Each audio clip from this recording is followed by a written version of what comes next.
You know you can do better, but you submit the rushed version anyway. You stay quiet when you know the answer. You let people assume you are less capable than you really are. From the outside, that can look like insecurity. Sometimes it is, but sometimes being underestimated is exactly what someone wants. Ayanokoji builds his entire identity around it. He scores exactly 50 points in every subject, not because the work challenges him, but because any higher would make people look twice. He could stand out almost whenever he chooses. Instead, he carefully constructs a version of himself that nobody considers important. Most people would consider that a failure. For Ayanokoji, it is deliberate. Most people want their ability recognized. Ayanokoji seems determined to make his disappear. He lets louder students attract attention. He allows other people to receive credit, even when revealing what he can do would make his life easier. He often chooses to remain ordinary. Most people rarely hide something this carefully without gaining something from the disguise. So what does Ayanokoji receive every time someone looks at him and sees less than what is really there? And why you might be doing the same thing without realizing what it's costing you. People behave differently when they believe someone important's watching. They choose their words more carefully, hide uncertain opinions, emphasize their strengths, and quietly edit out anything that might make them look weak. But nobody performs that carefully for someone they consider irrelevant. That is the position Ayanokoji creates for himself. Inside Class D, louder students rush to establish who they are. Horikita displays her intelligence. Sudo makes his temper impossible to miss. Kushida works to become the person everyone trusts. Meanwhile, Ayanokoji gives them almost nothing to react to. He appears quiet, average, and socially unimportant. So, while everyone else is trying to be noticed, he is free to notice them. He sees who needs approval, who acts before thinking, who can be persuaded, and what they want badly enough to hide. This is what impression management allows him to exploit. When people believe your opinion carries weight, they manage the version of themselves you are allowed to see. The more important you appear, the more carefully they perform around you. Ayanokoji avoids that filter. Because his judgment appears unimportant, they reveal things around him they might conceal from someone they considered a rival.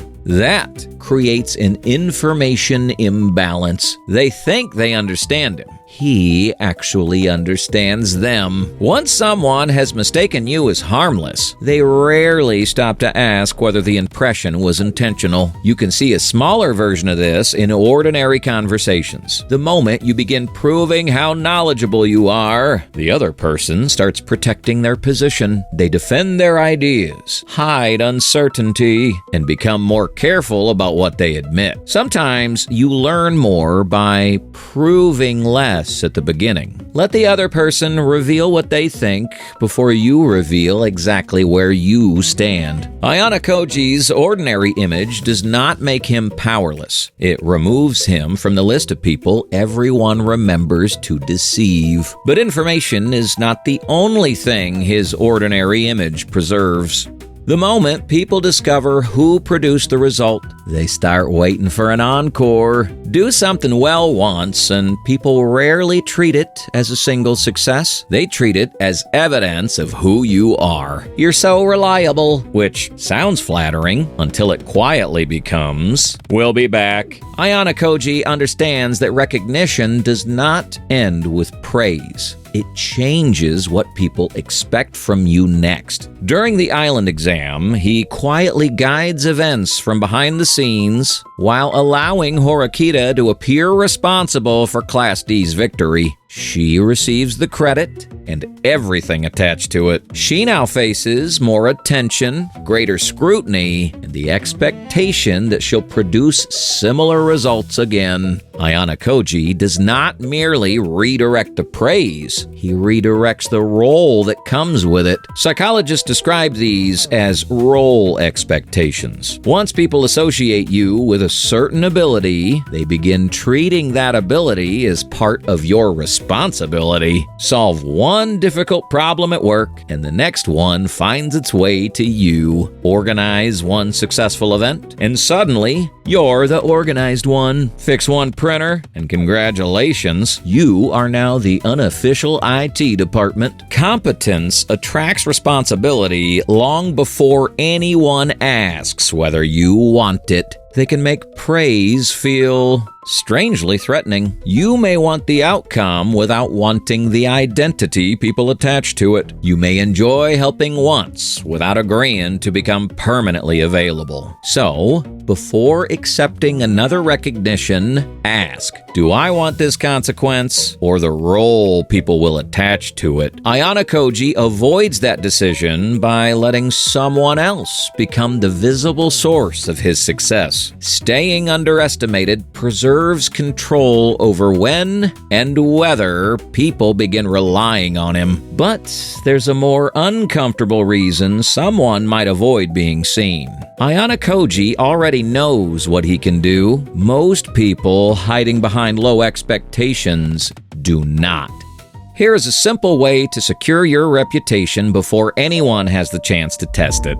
Give them the excuse first. I barely studied. I threw this together last night. I haven't really practiced. Now, the outcome cannot give a clear answer. Fail, and you can blame the effort. Succeed, and you look talented enough to win without it. Either way, your potential escapes untouched. Ayanokoji's disguise safeguards something very different. The White Room did not allow him to keep a flattering theory about what he might be capable of. His abilities were tested relentlessly under conditions designed to expose every weakness. His competence is not an identity he shields from evidence. It has been previously tested. So, when Ayanokoji appears ordinary, he is concealing proven ability to maintain strategic control. When you deliberately underprepare, withhold effort, or announce an excuse before the result, you may be concealing untested ability to avoid a clear answer. There's a name for this defense: self-handicapping. You create an obstacle before the test so that failure can be blamed on the obstacle instead of your ability. The excuse does not only soften failure, it can make success look more impressive. This safety comes at the cost of useful feedback. If you fail after barely trying, you still don't know what would have happened if you'd prepared properly. If you succeed, you still don't know how far your ability could have taken you. The excuse preserves your self-image by corrupting the feedback. That's why "I could have done better if I really tried" can feel safer than discovering what your best currently looks like. As long as your full effort never becomes visible, the ideal version of your ability remains impossible to disprove. Potential stays unlimited when it's never measured. Very impressive. Also, completely unverified. Sometimes you are not protecting hidden talent. You are sheltering the possibility that it exists. But testing that possibility does not require exposing everything.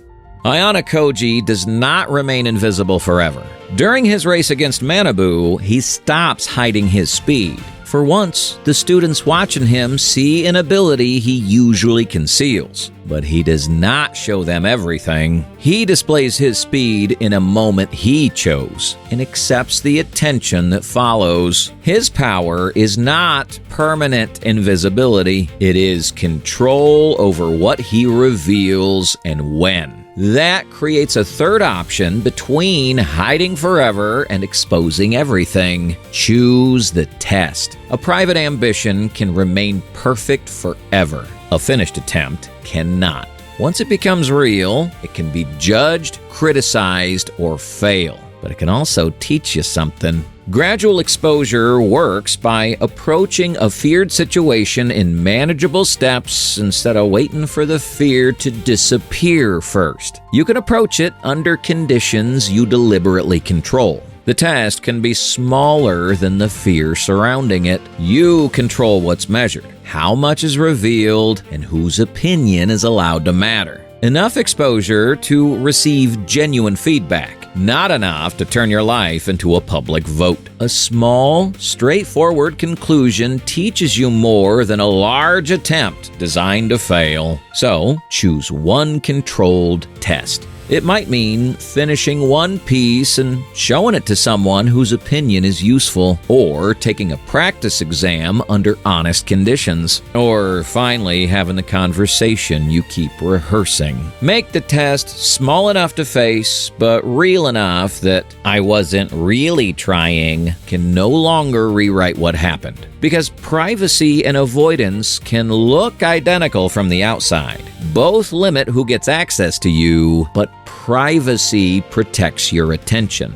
Avoidance protects your potential from evidence. The difference is whether anything is ever allowed to test you.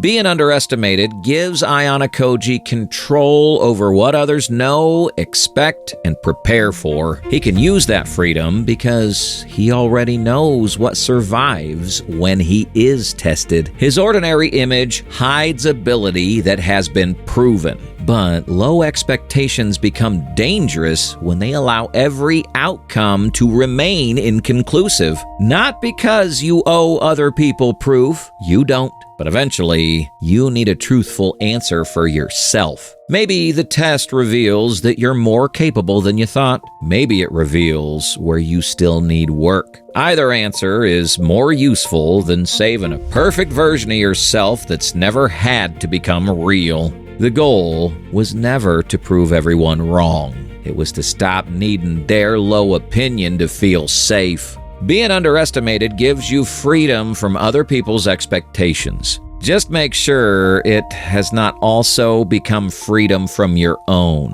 Because an honest result does not end your potential, it gives you somewhere real to begin.